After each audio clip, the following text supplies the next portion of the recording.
Hello beauties, কেমন আছো তোমরা সবাই? আশা করছি সবাই খুব ভালো আছো। আমি নিবেদিতা আবারও একটা নতুন ভিডিও নিয়ে তোমাদের সামনে আজকে চলে এলাম। আজকে আমি তোমাদেরকে শেখাবো যে তোমরা নিজেরাই কিভাবে পার্টি মেকআপ করে নিতে পারো বাড়িতেই, যেটাতে তোমাদের স্কিন লাগবে একদম গ্লোয়িং এবং একদম সুন্দর। শীতের সাথে সাথে কিন্তু বিয়ের মরশুমও চলে এসেছে। আমরা কম বেশি বিয়েবাড়ির ইনভিটেশন পাই। সবসময় তো পার্লারে গিয়ে সাজা হয় না, তাই ভাবলাম তোমাদের জন্য সুন্দর একটা মেকআপ টিউটোরিয়াল করে আনা যাক, যেটা তোমরা রাত্রিবেলা করে বেরোতে পারবে। তাহলে চলো দেরি কেন, মেকআপটা শুরু করি। ক্লিন করে নিতে হবে ওয়েট ওয়াইপস দিয়ে। তো যেহেতু উইন্টার, সেহেতু তোমরা কিন্তু মেকআপ করার আগে ফেসটাকে ক্লিন করবে না ফেস ওয়াশ দিয়ে, তাতে তোমাদের ফেসটা অনেক বেশি ড্রাই হয়ে যাবে।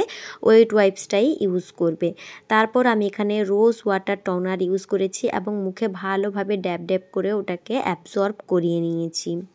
তারপর আমি এখানে দুটো ময়শ্চারাইজার ইউজ করব। প্রথমে লাগাচ্ছি পন্ডসের ওয়াটার বেস ময়শ্চারাইজার, যেটা হচ্ছে আমার স্কিনকে একটু হাইড্রেশন প্রোভাইড করবে। দেন আমি পন্ডসের ক্রিম বেস ময়শ্চারাইজারটাও ইউজ করব। যেহেতু উইন্টার, আমাদের সবার স্কিনই একটু কি বলবো, ড্রাই হয়ে যায়, তাই তোমরা কিন্তু দুটো ময়শ্চারাইজার ইউজ করবে, ঠিক আছে? এতে তোমাদের স্কিনটা অনেক বেশি হাইড্রেটেড থাকবে এবং তোমাদের মেকআপটাও অনেকক্ষণ পর্যন্ত লং লাস্টিং থাকবে, কোনো প্রবলেম হবে না, ক্র্যাকও করে যাবে না। তো দেখো, আমি দুটো ময়শ্চারাইজার খুব সুন্দরভাবে ফেসের মধ্যে অ্যাপ্লাই করে নিই। আমার পরে 5 মিনিট ওয়েট করেছি, দেন আমি প্রাইমারে যাব।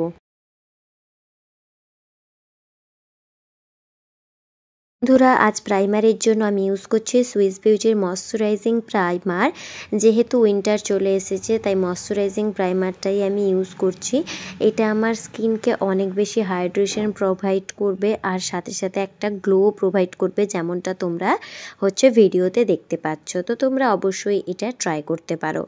এবার আমি লাগিয়ে নিব ইনসাইড কসমেটিক্সের এইচডি কনসিলার। এই কনসিলারটাকে আমি আমার চোখের ওপরে লাগাবো, আর চোখের নিচে ফেসের যে জায়গাগুলোতে কনসিলার লাগাতে হয় সেগুলো আগে চলো চোখের উপরটা সুন্দরভাবে ব্লেন্ড করে নিই। কারণ অনেক সময় কি হয়, ব্লেন্ডিং করার আগেই প্রোডাক্টটা শুকিয়ে যায়, যেহেতু ঠান্ডা অলমোস্ট পড়ে গেছে বা পরের দিকেও আরও ঠান্ডা বাড়বে, তাই তোমরা অল্প অল্প প্রোডাক্ট লাগিয়ে সেটাকে সুন্দরভাবে ব্লেন্ড করে নিবে। দেন তোমরা নেক্সট স্টেপে যাবে। তো যাই হোক, তোমাদের সাথে কথা বলতে বলতে আমি ভালোভাবে এটা ব্লেন্ড করে নিয়েছি। দেন পাউডার দিয়ে শেড করে নিব। চলো, যখন শেড করেই নিলাম, আগে তোমাদেরকে আই মেকআপটা সুন্দর করে শিখিয়ে দিই, দেন আমি মেকআপে যাব। তো আই মেকআপের জন্য আজকে আমি ইউজ করছি প্যাস্টেল প্যারাডাইসের এই আইশ্যাডো প্যালেটটা এবং বেলি ব্রাশ সেটের মধ্যে থেকে ব্রাশগুলো। আমি আইব্রো করিনি, তার আগেই আই মেকআপ করে নিচ্ছি, দেন আইব্রো করে নেব, অসুবিধা নেই। একদম শুরুতেই আমি হালকা পিঙ্ক কালারের একটা টোন নিয়ে জাস্ট আমার আইলিডের যে ক্রিজ লাইন আছে, ওই ক্রিজ লাইন বরাবর সুন্দর করে একটা শেডিং দেওয়ার চেষ্টা করব। তো দেখো, এখানে কিন্তু হয়তো লাইটের প্রবলেমের জন্য তোমরা হয়তো ঠিক করে বুঝতে না পারো কালারটা, তবে একদম ক্রিজ লাইনে একদম হালকা একটা কালার নিয়ে আমি ওটাকে ব্লেন্ড আউট করব, অনেক বেশি ডার্ক করব না। তারপর তার থেকে একটু ডার্ক একটা পিঙ্ক কালারের শ্যাডো নিয়ে ক্রিজ লাইন বরাবর একটা লাইনের মতো ড্র করে নেব। তারপর সুন্দরভাবে ওটাকে ব্লেন্ড করে নেব। এবারে কালারটা হালকা পপ আউট হয়ে আসবে। এটা একদম কুল টোনের মধ্যে একটা আই মেকআপ, দেখতে একদম সুন্দর লাগে এবং হয়েও যায় খুব তাড়াতাড়ি। সেম কালারটা এবং সেম ব্রাশটা নিয়ে আমি আউটার কর্নারটাকেও একটু ডেপথ দিয়ে নেব, যাতে আমার আউটার কর্নারটা খুব সুন্দরভাবে হাইলাইট হয় এবং দেখতেও অনেক সুন্দর লাগে। যাই হোক, কথা বলতে বলতে তো একটা আই মেকআপ হয়েই গেল। চলো অপরের দিকের আই মেকআপটাও ঠিক একইভাবে করে নিই। আর আমি বলেও দিচ্ছি, জাস্ট পিঙ্ক কালারের একটা শ্যাডো নিয়ে ক্রিজ লাইন বরাবর অ্যাপ্লাই করে সেটাকে সুন্দরভাবে ব্লেন্ড আউট করেছি। এবার একটা বড় ফ্লাফি ব্রাশ নিয়েছি, যাতে কোনো রকম কালার না নিয়েই আমি ক্রিজ লাইনের ওপরে সুন্দরভাবে ব্লেন্ড আউটটা করে নিচ্ছি। এবার আর একটু ডার্ক পিঙ্ক কালারটা আমি নিয়ে নেব এবং আমার আউটার কর্নারটাকে আর একটু পরিমাণে ডেপথ দিব, যাতে আই মেকআপটা আরও বেশি সুন্দর লাগে। তোমরা চাইলে এই জায়গাটা স্কিপও করতে পারো। আসলে যখন আমরা ন্যাচারালি বেরাই তখন হালকা করলেই কোনো অসুবিধে নেই, কিন্তু ক্যামেরাতে ধরানোর জন্য আমাদেরকে একটু ডার্ক করতে হয়, তাই আমি আউটার কর্নারটাকে অল্প ডার্ক করছি। তারপর হাতে একটা পিঙ্ক কালারের শিমার নিয়ে লাগিয়ে নিয়েছি। দেন ব্রাশের সাহায্যে ওটাকে মিডল কাট ক্রিজের মতো করে লাগিয়ে নিচ্ছি। এই শিমারটা একটু পার্পেলি পিঙ্ক ঘেঁষা শিমার, যেটা খুব সুন্দর লাগবে। তো চলো, আই মেকআপ অলমোস্ট ডান, কিছুটা বাকি আছে, পরে করব। তো এবার আমি কি করব, ইনসাইটের কালার হুইল প্যালেট থেকে আমার কালার কারেকশন করে নেব। দেখো সেখানে একটা অ্যাক্টিভ ব্রোনো ছিল, যেটা ছিল রেড কালারের, তাই ওখানে আমি গ্রিন কালার কারেক্টারটা ইউজ করেছি। দেন আমার আন্ডার আইতে আমি একদম ব্রাউন কালার কারেক্টারটা ইউজ করব। তবে এখানে আমি মিডিয়াম ব্রাউন কালারটার সাথে ডার্ক ব্রাউনটাকে হালকা মিক্স করে ইউজ করছি। আমার স্কিনটা ফেয়ার টোনের মধ্যে পড়ে, তাই আমি এই দুটো কন্ট্রোর প্যালেট থেকে নিয়ে ইউজ করে নিচ্ছি। তো স্কিনটা আমি প্রথমেই খুব সুন্দরভাবে ময়শ্চারাইজড করে নিয়েছিলাম, তাই আমি কিন্তু এখানে হাতেই ব্লেন্ড করে নিচ্ছি, কোনো প্রবলেম আমার হচ্ছে না। এবার আমি কি করব, একটু অরেঞ্জ কারেক্টারের সাথে ডার্ক কালার কারেক্টারটাকে মিক্স করে আমার মাউথের অ্যারাউন্ডে ইউজ করে নেব।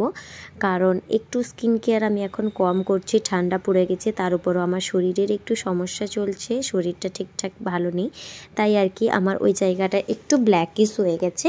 তাই আমি সুন্দরভাবে এইভাবেই আমি কারেক্টারটাকে ইউজ করে নিব। তোমাদের যদি কোথাও বেশি কারেক্টিংয়ের প্রয়োজন হয়, বেশি কালো দাগ থাকে, তাহলে একটু অরেঞ্জ কারেক্টারের সাথে মিক্স করে ইউজ করতে পারো। আজকে আমি ফাউন্ডেশনের জন্য এটা ইউজ করব, সেটা হচ্ছে ফিটমির ফাউন্ডেশন। এই ফাউন্ডেশনটা তো কম বেশি সকলের কাছেই পরিচিত, একটা মিনিমাম বাজেটের মধ্যে খুব সুন্দর ফাউন্ডেশন। এটা মিডিয়াম টু হাই কভারেজের মধ্যে দেয়, একদম বেশি হাই কভারেজ না দিলেও কিন্তু ঠিকঠাক কভারেজ দেয় বলে আমার মনে হয়। তো দেখো, ডট ডট করে আমি পুরো ফেসে ওটাকে লাগিয়ে নিয়ে সুন্দরভাবে ব্লেন্ড আউট করে নিচ্ছি, আর এটা তোমাকে খুব সুন্দর একটা শেড দেবে। এরপর আবারও আমি ইনসাইড কসমেটিক্সের কনসিলারটাকে নিয়ে হাইলাইট করে নেব। আমার হাইলাইটেড জোন যেগুলো আছে ওই জায়গাগুলোতে হাইলাইট করে নেব সুন্দর করে। তো হাইলাইট করে আমি এটাকে সুন্দরভাবে ব্লেন্ড করে নেব। কোথায় কোথায় হাইলাইট করলাম সেটা তো তোমরা দেখতেই পেলে। তো ওখানে পেছনের লাইটের জন্য মেবি তোমাদেরকে আমার স্কিনটা একটু বেশি ফেয়ার লাগছে, তার জন্য এক্সট্রিমলি সরি, আমি এটা খেয়াল করিনি কাজ করতে করতে। তো যাই হোক, আশা করব তোমরা এটাকে একটু ম্যানেজ করবে। যেহেতু উইন্টার, তাই আমি কম্প্যাক্ট পাউডার দিয়ে আমার পুরো বেসটাকে সেট করব। এখানে আমি ব্লু হ্যাভেনের কম্প্যাক্ট পাউডার ইউজ করছি। এটা রিজনেবল প্রাইসের মধ্যে খুব সুন্দর একটি কম্প্যাক্ট পাউডার, এবং এটি তোমার মেকআপটিকে অনেকক্ষণ বেশি লং লাস্টিং করবে এবং খুব সুন্দরভাবে রাখবে। ফেসের কাজ কমপ্লিট হয়ে যাওয়ার পরে আমি আইব্রোটাকে সুন্দরভাবে আর্ট করে নিব। আইব্রোটা আর্ট করে নেওয়ার পরে আমি পাউডার কন্ট্রোল করে নেব আমার নোজের দু সাইডটা। যারা আইব্রো করতে জানো না, আমার চ্যানেলে অলরেডি ভিডিও দেওয়া আছে, প্লিজ একটু চেক আউট করো, আশা করছি তোমাদের ভালো লাগবে। আজকে চিকটাকেও একটু হালকা কন্ট্রোর করে নিলাম পাউডার কন্ট্রোরই, এবং কপালটাকেও একটু হালকা কন্ট্রোর করে নিলাম। যেহেতু পার্টি মেকআপ বা বিয়েবাড়ির মেকআপ, তাই এটা তোমরা করতেও পারো। যাই হোক, কথা বলতে বলতে কন্ট্রোর কমপ্লিট করে নিয়েছি। এবার সুন্দরভাবে আমি ব্লাশ ইউজ করে নেব। ব্লাশ লাগানো তো আমার পার্সোনালি খুবই পছন্দের। তো তোমাদের কার কার ব্লাশ লাগাতে পছন্দ অবশ্যই কিন্তু আমাকে কমেন্ট বক্সে জানিয়ে যেও। যাই হোক, ব্লাশটাকে এবার ব্রাশের সাহায্যে খুব সুন্দরভাবে আমি ব্লেন্ড করে দিচ্ছি, যাতে কোথাও প্যাচি ভাব ক্রিয়েট না করে, না হলে কিন্তু ব্লাশটা দেখতে অনেক বেশি খারাপ লাগে। এবার আমি পুরো মেকআপটাকে শেষ করছি ফেসেস কার্নারের সেটিং স্প্রে দিয়ে। ইনসাইড কসমেটিক্সের লাইনার দিয়ে আমি সুন্দরভাবে একটা উইং লাইনার ক্রিয়েট করে নেব। আচ্ছা, তোমাদেরকে বলা হয়নি, ব্লাশ আর কন্ট্রোরটা আমি আমার আইশ্যাডো প্যালেট থেকেই করে নিয়েছি। দেখো, খুব সুন্দর উইং লাইনার ক্রিয়েট করে নেওয়ার পরে লোয়ার ল্যাশ লাইনে আমি সেম পিঙ্ক শ্যাডোটাকে দিয়ে জাস্ট একটু স্মাচ করে নেব। এখানে আমি লোয়ার ল্যাশ লাইনে কোনো রকম কাজল অ্যাপ্লাই করব না, তাতেই চোখটা বেশি সুন্দর লাগছে। কাজল অ্যাপ্লাই করলে চোখটা অনেক বেশি ছোট হয়ে যাবে। তোমাদের চোখ যদি অনেক বড় হয়, সেক্ষেত্রে তোমরা কাজলটা লাগাতে পারো। সুইস বিউটির হাইলাইটার দিয়ে আমি আমার মেকআপটাকে একটু হাইলাইট করে নেব, যাতে আমার মুখটা একটু চকচক করে বা গ্লো দেয়, যেটা দেখতে খুবই সুন্দর লাগবে।